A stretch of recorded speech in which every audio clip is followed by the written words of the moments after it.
دمشق کے مرکز میں قدیم قبرستان باب صغیر بھی موجود ہے۔ اس قبرستان میں بہت سے اہل بیت رسول اور اصحابہ کرام کی قبریں ہیں۔ ان میں ایک قبر صحابی رسول حضرت بلال حبشی رضی اللہ تعالیٰ عنہ کی ہے۔ حضرت بلال حبشی رضی اللہ تعالیٰ عنہ افریقی نژاد تھے۔ آپ مکہ مکرمہ میں پیدا ہوئے اور وہیں پرورش پائی۔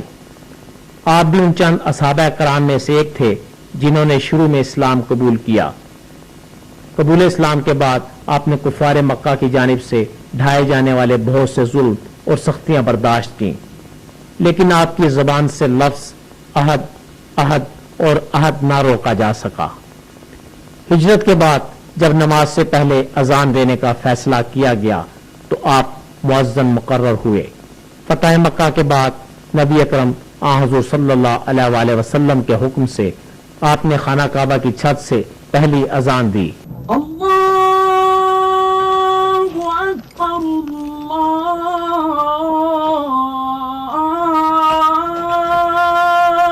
اکبر۔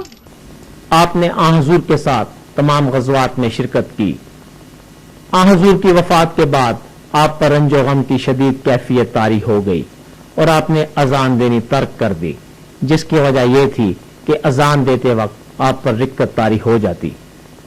کچھ مدت اسی درد و غم میں گزارنے کے بعد آپ اسلامی فوجوں کے ساتھ ملک شام چلے گئے، جہاں سے آپ مختلف جنگوں میں حصہ لیتے رہے اور وہیں مستقل رہائش اختیار کر لی۔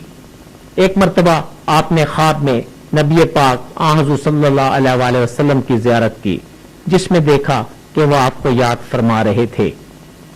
آپ نے فوراً حضور کے روضہ پر حاضری کے لیے مدینہ منورہ کا سفر شروع کیا۔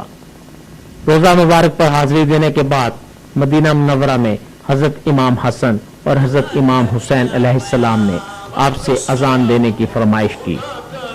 آپ نے رسول کے نواسوں کی فرمائش پر اذان دی۔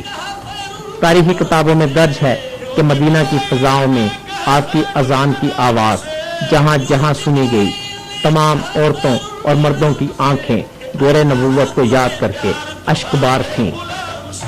اسلام نے انسانی مساوات کا جو تصور دیا ہے، اسی کا مظہر حضرت بلال رضی اللہ تعالیٰ عنہ کی ذات بھی ہے۔ آپ کی زندگی وہ مبارک زندگی ہے جس کا ایک ایک لمحہ خدا اور اس کے رسول کی محبت و اطاعت میں صرف ہوا۔ اسی اخلاص اور فداکاری نے انہیں وہ بلند مقام عطا کیا جو دنیا کے کسی شہنشاہ کو نصیب نہیں ہوا۔ ادائے دید سراپا نیاز تھی تیری، کسی کو دیکھتے رہنا نماز تھی تیری، اذاں ازل سے تیرے عشق کا ترانہ بنی، نماز اس کے نظارے کا ایک بہانہ بنی۔ خوشا وہ وقت کہ یثرب مقام تھا اس کا، خوشا وہ دور کہ دیدار عام تھا اس کا۔